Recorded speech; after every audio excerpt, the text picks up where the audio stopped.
Hello உறவுகளே, நம்மளுடைய இன்ட்ரெஸ்டிங்கான மண்வாசனை சீரியலை பார்க்கறதுக்கு முன்னால லைக் அண்ட் சப்ஸ்கிரைப் பண்ணிக்கோங்க. இந்த வீடியோ என்னுடைய சேனலையும் வாங்க வீடியோக்குள்ள போலாம்.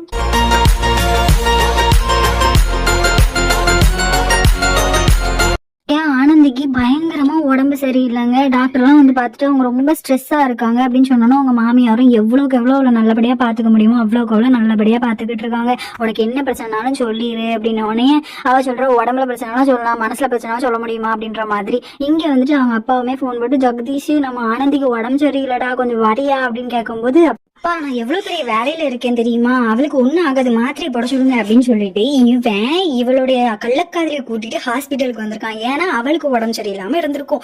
இவன் கரெக்டா என்ன பண்ணிடுறாருன்னா, அவங்க அப்பா வந்துட்டு வீட்டுக்கு, அதாவது அவன் படிக்கிற காலேஜ்ல இருக்கக்கூடிய ஹாஸ்டல் இருக்கு தெரியுமா, அந்த வீட்டுக்கு வந்து செக்ரட்டரி கேட்காங்க. செக்ரட்டரி சொல்றாங்க, அவர் வந்து வீடு காலி பண்ணிட்டு போயிட்டாரு இங்க உள்ள ஹாஸ்டல் அப்படின்னா. எனக்கு ஒண்ணுமே புரியல. உடனே அவங்க அப்பாவுமே போன் அடிக்கிறான், எடுக்கவே மாட்டாங்க.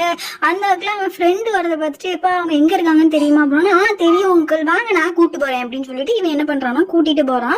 கூட்டிட்டு போய் ஒரு குப்பை மாதிரி ஒரு இடத்துல காமிக்கிறான். அங்கேதான் வந்துட்டு இவன் தங்கியிருக்கான் போல. அப்போ ஒரு ஆன்டி வந்துட்டு கேட்டோன்னே, யாரை பாக்கீங்கன்னு, இந்த மாதிரி என் பையனை தான் தேடி வந்திருக்கேன், யாருன்னு தெரியலையே, பேர் சொல்றீங்களே அப்படின்னோட போட்டோ வந்து காமிக்கிறான். இதுதான் என்னுடைய பையன் ஜெகதீஷ் அப்படின்னோடனே, ஆமா ஆமா கல்யாணம் பண்ணி கூப்பிட்டு வந்திருக்கானே அவங்க தானே, சரி சரி அந்த கல்யாணம் பண்ண தம்பிங்க இங்கதான் இருக்காங்க அப்படின்னோடனே, வீடு கட்டினோடனே இவங்களுக்கு ஒண்ணுமே புரியல. எப்பா அவங்க மருமக நல்ல மருமக பத்துக்கோங்க, நல்ல வீட்டுல வேலையெல்லாம் செஞ்சிருவா, எங்க தானே இந்த மாதிரி மருமக கிடைக்க மாட்டான்னு சொன்னோடனே இவருக்கு ஒண்ணுமே புரியல. நம்ம ஆனந்தி எங்க இருக்கா, இது யாரு அப்படின்ற மாதிரி சொல்லிட்டு இவன் என்ன பண்றான்னா, இவனை தேடி வந்துட்டு திரும்ப ஹாஸ்பிட்டலுக்கே வரான். இவன் கரெக்டா ஏறி போறான், அவன் கரெக்டா இறங்கி வரான். அவங்க அப்பா உடனே ஹாஸ்பிட்டலுக்குள்ள வந்துட்டு போன் அடிச்சு இவங்க வீட்டுல சொல்றாங்க, இங்க என்னென்னமோ சொல்றாங்க அப்படின்னு. இவன் வந்துட்டு எல்லாருக்கும் ஒன்றும் பிரச்சனை இல்லை, அங்கே என்னமோ நடக்க போல அப்படின்ற மாதிரி சொன்னாங்க. ஆனால் ஆனந்திக்கு உள்ள தோணுது அங்கே ஏதோ ஒரு பிரச்சனை நடக்குன்ட்டு.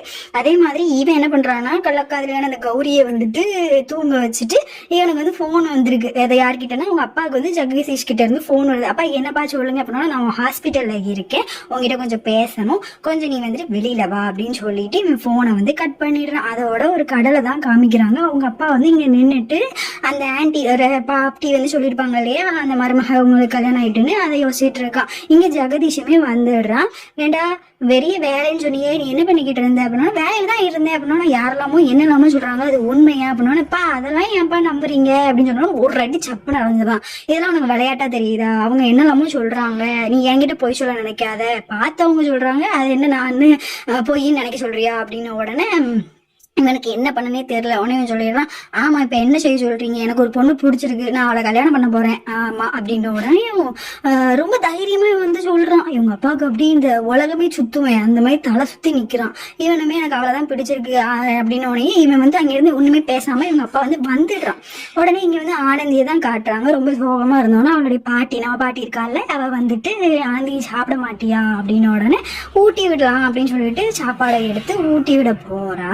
அப்போ வந்துட்டு ஆனந்தி என்ன சொல்றான்னா, பாட்டி எனக்கு சாப்பாடுலாம் ஒண்ணு வேணா, நான் செத்துற மாட்டேன் அப்படின்னு சொன்னோன்னே, நீ செத்துற மாட்டேன், வயசான பாட்டி நானு, உனக்காக நானுமே சாப்பிடாம இருக்கேன், இப்ப நான் சாவுறேன் அப்படின்னு சொன்னோன்னே இவளுக்கு மனசு கேட்காம பாட்டிக்காக சாப்பாடை எடுத்து பாட்டிக்கு வந்துட்டு ஊட்டி விடுறா. பாட்டி அப்படியே கண் கலங்கி நிக்கிறாங்க. உனக்கு போய் இப்படிலாம் நடக்குதேமா, ஒன்னும் நடக்காது, நீ எதையுமே பத்தி நினைக்காத, உனக்கு வாழ்க்கை சந்தோஷமா இருக்கும் அப்படின்னு சொல்லிட்டு கட்டி பிடிச்சு அணைச்சிக்கிறாங்க. இங்க இவன் இவளுக்கு உடம்பு சரியில்லை இல்லையா, அதனால இவளை வந்து தூங்க வைக்கிறதுக்காக பார்வையெல்லாம் போத்தி என்னமோ பொண்டாட்டி மாதிரி பாத்துக்கிட்டு இருக்கான். உடனே அவ கூடயுமே உட்காந்துட்டு அவன் அப்பன் சொன்னதெல்லாம் நினைச்சுக்கிட்டு இருப்பான். பாத்துக்கோங்க, இப்படி அப்பாட்ட நம்ம வேற உண்மையை சொல்லிட்டோம், என்ன நடக்க போதோ அப்படின்னு சொல்லிட்டு இவன் வெளியில உட்காந்து அழுதுகிட்டே இருப்பான். அதுவும் அவனுக்கு வந்து அவங்க அம்மாவை தான் எப்படி ஃபேஸ் பண்ண போறோம் அப்படின்றத நினைச்சிட்டு இருப்பான். அப்போன்னு பார்த்து நம்ம கௌரி வந்துட்டு பின்னால வச்சுட்டு என்னடா ஆச்சு அப்படின்னு சொன்ன உடனே இவன் வந்து ஒண்ணுமே சொல்லாம, என் கூட எப்பவுமே இருப்பியா அப்படின்னு முதல்ல கேட்கான். இவளுமே அதெல்லாம் இருப்பேன், இனி என்ன ஆனாலும் ரெண்டு பேரும் சேர்ந்தே சமாளிப்போம், உனக்கு என்ன பிரச்சனைனாலும் நான் வந்து உன் கூட இருப்பேன் அப்படின்னு சொன்னோன்னே, கடைசி வரைக்கும் இருப்பல்ல அப்படின்ற மாதிரி கைப்பிடிச்சு நிக்கிறான். உடனே இவனுக்கு வந்துட்டு என்னாச்சு, உனக்கு ஏன் இப்படிலாம் தோணுது, அப்படிலாம் ஒன்றும் பிரச்சனை இல்லை, நம்ம பார்த்துக்கலாமோ. இவனுமே அவளை வந்து ஹக் பண்ணிட்டு ரொம்ப அப்படி ஒரு மாதிரி சேடா ரெண்டு பேருமே இருக்காங்க. அந்நேரம் பார்த்து நம்மளோட ஜெகதீஷோட அப்பாவை தாங்க காட்டுறாங்க. அவனுக்காக கெட்டி வச்ச ஹாஸ்பிட்டலுக்கு விறுவிறுன்னு வராரு.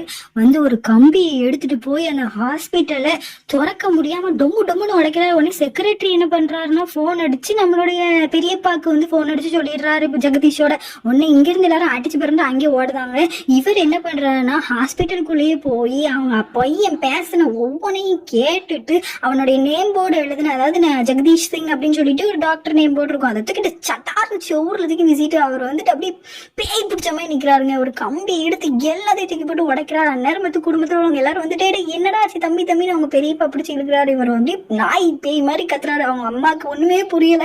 எல்லாருமே இவருக்கு என்ன ஆச்சு, ஏன் இப்படி நடந்துக்கிறாரு அப்படின்ற மாதிரி பாத்துக்கிட்டு இருக்காங்க. நிறுத்துங்க நிறுத்துங்கனால இவர் நிறுத்தவே மாட்டுக்காரு. எதை நிறுத்த சொல்றேன் ஒரு மாதிரி எல்லாருமே வந்துட்டு அப்படியே அடிக்கிற மாதிரி போறாருங்க. அண்ணன் கேட்டோன்னே தம்பி வந்து சொல்றாரு, அங்க என்ன நடந்துச்சு தெரியுமா, இந்த மாதிரி வந்துட்டு அவன் வந்து வேற ஒருத்தி கூட குடும்பம் நடத்திக்கிட்டு இருக்கானா நம்ம ஜெகதீஷ் அப்படின்னு சொன்ன உடனே எல்லாருக்கும் அப்படியே என்னமா எம்மாடி அப்படின்ற மாதிரி எல்லாரும் நெஞ்ச கை வைக்க, அது மட்டும் தான் மிச்சம் அப்படின்ற மாதிரி சொல்லிட்டு அவன் நம்மளை ஏமாத்திட்டான், அவனை நம்ம வந்து வளர்த்து வாலிபமாக்கி ஆளாக்குனதுக்கு அவன் நமக்கு நல்ல தக்க தண்டனையை கொடுத்துட்டான், அவன் நம்ம நம்பணும் இல்லையா, அவன் வந்துட்டு இப்போ மண்ணலி நம்ம தலையில வாரி அடிச்சிட்டான் அப்படின்ற மாதிரி சொல்லணும்னா பாட்டி தலையில கை வச்சுட்டு பேனு நிக்காங்க. இவங்க அம்மாவுக்கு வந்துட்டு அப்படியே தலை கண்ணெல்லாம் மேல சொருகி மயங்கி அப்படியே அவங்க தங்கச்சி மேல விழுந்துடுறாங்க.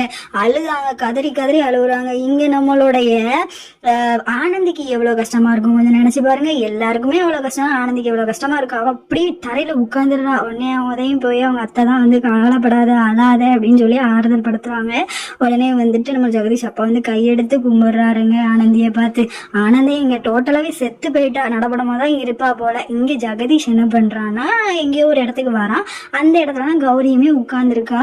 இவன் வந்துட்டு என்னாச்சுன்னு தெரியல, இவன் இங்க உட்காந்துருக்கானோன்னு இவன் சட்டைய பிடிச்சி உழுப்பு உழுப்பு ஏன்டா நாயே, ஆல்ரெடி கல்யாணம் ஆனவனாடா நீ என்னையும் ஆசைப்பட்டியா, என்னை ஏமாத்திட்டியாடா நீ, நான் போய் உன் கூட வந்து வாழ வந்தேனேடா, இது என்னடா அவ உனக்காக எழுதின லெட்டர்டா, யாருடா ஆனந்தி அப்படின்னோன்னு இவன் வந்துட்டு அதெல்லாம் ஒண்ணு சும்மா பத்துக்கோ அப்படின்னு சொன்னோன்னு இவன் வந்து இன்னும் யாரடா ஏமாத்துற அப்படின்னோன்னா இவன் காலெல்லாம் விழுந்து கெஞ்சுதான் கௌரியை விட்டுட்டு போயிடாத அப்படின்ற மாதிரி. இவன் உடனே போடா நாயே அப்படின்னு சொல்லிட்டு அங்கிருந்து விறுவிறுன்னு போக பாருங்க அப்படின்னு நாயுமே பின்னால ஓடுவான் பார்த்துக்கோங்க.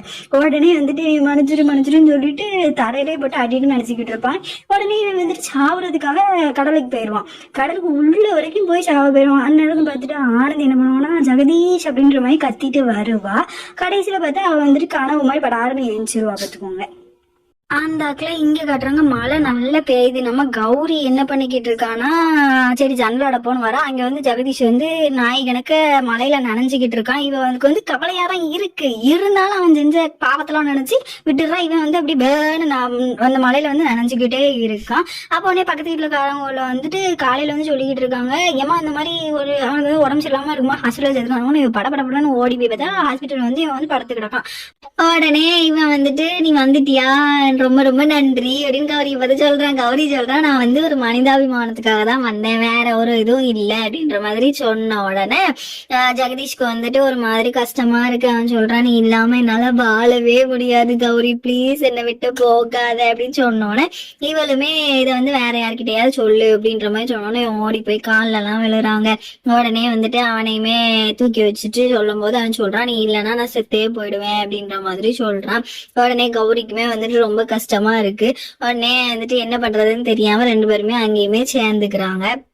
இதோட இந்த பாட்டை நம்ம முடிச்சுக்கலாம். நாளைக்கு இன்ட்ரெஸ்டிங் ஸ்டோரியோட நான் வரேன். அது வரைக்கும் வெயிட் பண்ணுங்க. பாய்.